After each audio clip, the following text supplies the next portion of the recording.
श्रेया शुक्ला और देख रहे हैं वीके न्यूज। पिछले 5 दिनों से देश भर में सिर्फ एक ही धन कुबेर की चर्चा है। हम बात कर रहे हैं कांग्रेस के राज्यसभा सांसद धीरज साहू की। ओडिशा और झारखंड में धीरज साहू के ठिकानों पर रविवार को 5वें दिन भी इनकम टैक्स की रेड जारी है।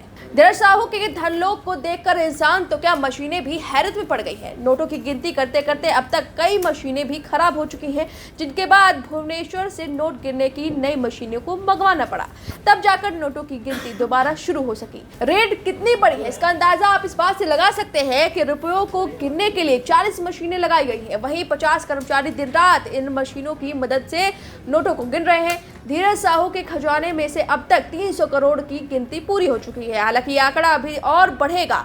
ओडिशा की बात करें तो वहां से कुल 176 बैग भरकर नोट बरामद किए गए थे, जिनमें से अब तक सिर्फ 106 बैग की गिनती पूरी हो गई है, यानी 70 बैग में भरे नोटों की गिनती अभी भी बाकी है।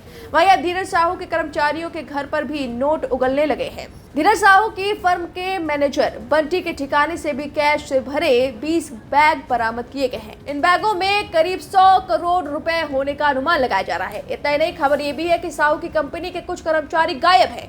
इनकम टैक्स डिपार्टमेंट के अधिकारियों को शक है कि धीरज साहू के पैसों को अलग अलग ठिकानों पर छिपाकर रखा गया है, जिसे गायब कर्मचारियों के जरिए जलाया या नष्ट किया जा रहा है। ऐसे में अब गायब कर्मचारियों की तलाश शुरू कर दी गई है। बता दें कि कांग्रेस के कैश किंग धीरज साहू ने अब तक 3 ठिकानों पर छापेमारी हुई है।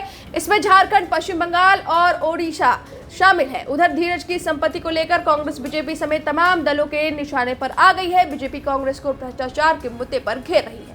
उधर खुद कांग्रेस ने धीरज साहू से दूरी बनाई हुई है। झारखंड से कांग्रेस नेता अविनाश पांडे का कहना है कि मीडिया और विपक्ष जो आरोप लगा रहे हैं, उनकी अभी तक कोई पुष्टि नहीं हो पाई है। पार्टी की तरफ से साफ तौर पर कहा गया कि ये धीरज साहू का निजी मामला है और इससे पार्टी का कोई लेना देना नहीं है। कांग्रेस पार्टी खुद भी ये जानना चाहती है कि धीरज साहू के पास आखिर इतने पैसे आए कहां से। पार्टी ने धीरज साहू से आधिकारिक स्टेटमेंट भी मांगा है। अब इस तरह से कुबेर किंग जो कि धरती पर पाए गए हैं साहू जी कि लगातार उनके पैसों की गिनती जारी है। अब इस खबर पर आपकी जो भी राय है हमें कमेंट करके जरूर बताएं। वीके न्यूज, राष्ट्र के नाम।